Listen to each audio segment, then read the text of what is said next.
Assalamualaikum warahmatullahi wabarakatuh. Wahai sahabat seiman yang dirahmati oleh Allah Subhanahu wa Ta'ala, Abu Jahal merupakan tokoh yang terkenal pada zaman Rasulullah Shallallahu Alaihi Wasallam. Berbeda dengan para nabi yang senantiasa berbuat kebaikan dan mengagungkan nama Allah Subhanahu wa Ta'ala, Abu Jahal ini justru sebaliknya. Dia sangat membenci Allah dan Rasulullah Shallallahu Alaihi Wasallam.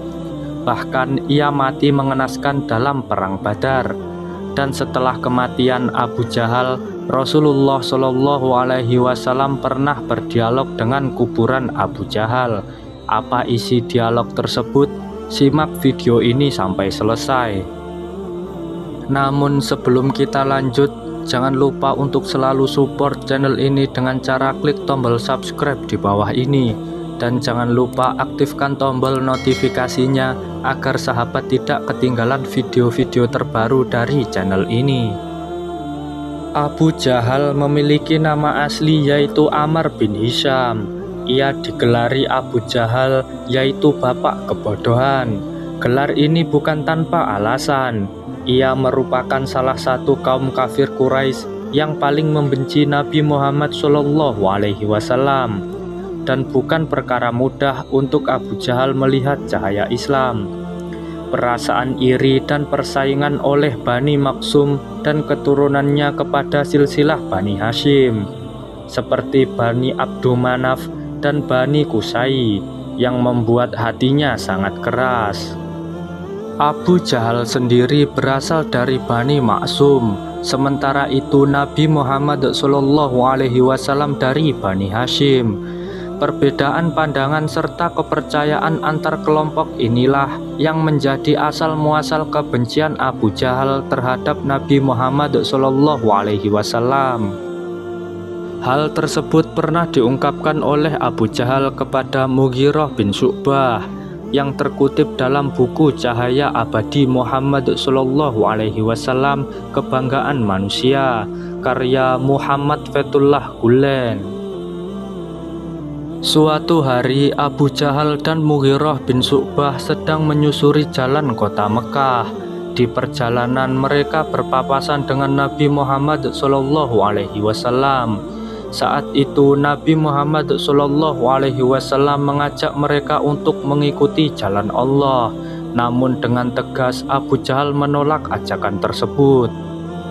Dan setelah Rasulullah Shallallahu Alaihi Wasallam meninggalkan mereka, Abu Jahal menyampaikan unek-uneknya kepada Mughirah bin Syu'bah.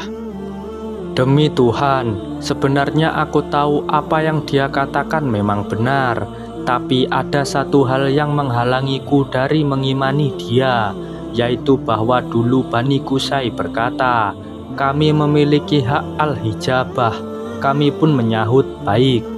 Lalu mereka berkata lagi, kami memiliki hak-hak asyikayah. Kami pun menyahut baik. Lalu mereka berkata lagi, kami memiliki hak an-nadwah. Kami pun menyahut baik. Lalu mereka berkata lagi, kami memiliki hak al-liwa. Kami pun menyahut baik. Lalu mereka memberi makanan sebagaimana kami juga memberi makanan. Sampai ketika bahu kami bersentuhan, mereka berkata, dari Nabi ada seorang Nabi. Kalau itu maka demi Tuhan, aku tidak akan menyetujuinya.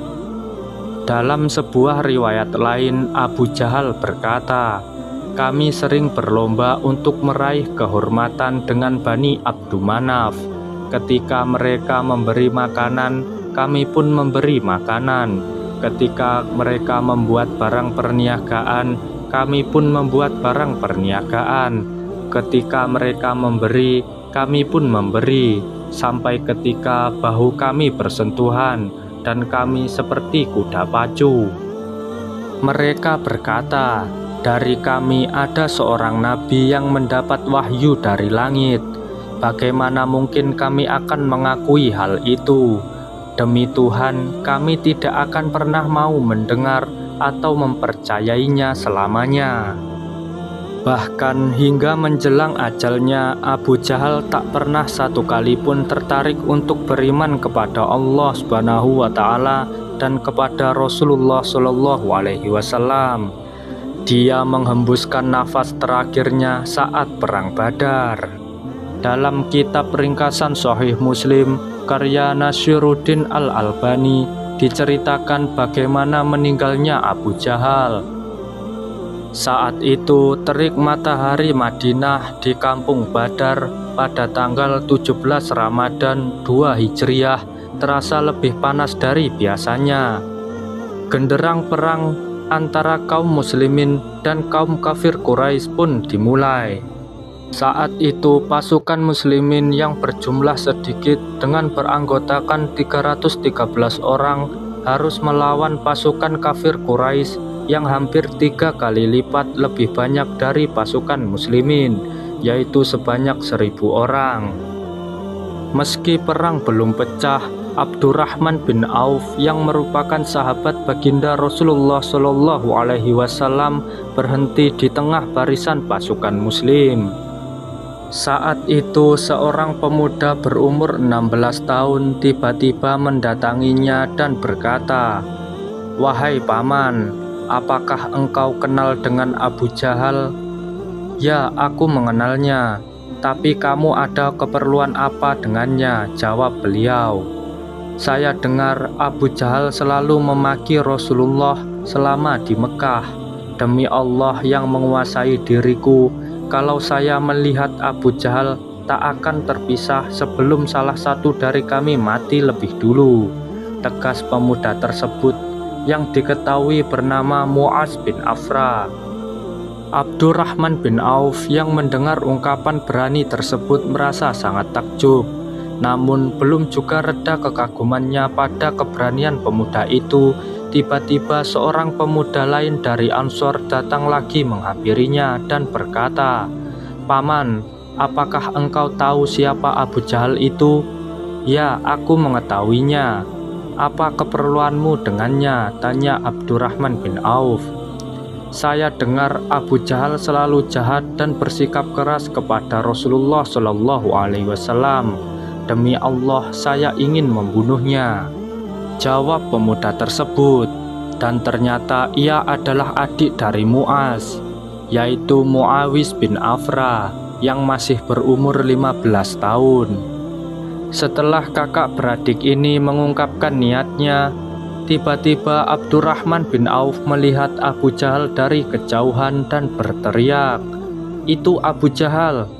Abdurrahman bin Auf berteriak seraya menunjuk di mana Abu Jahal berada.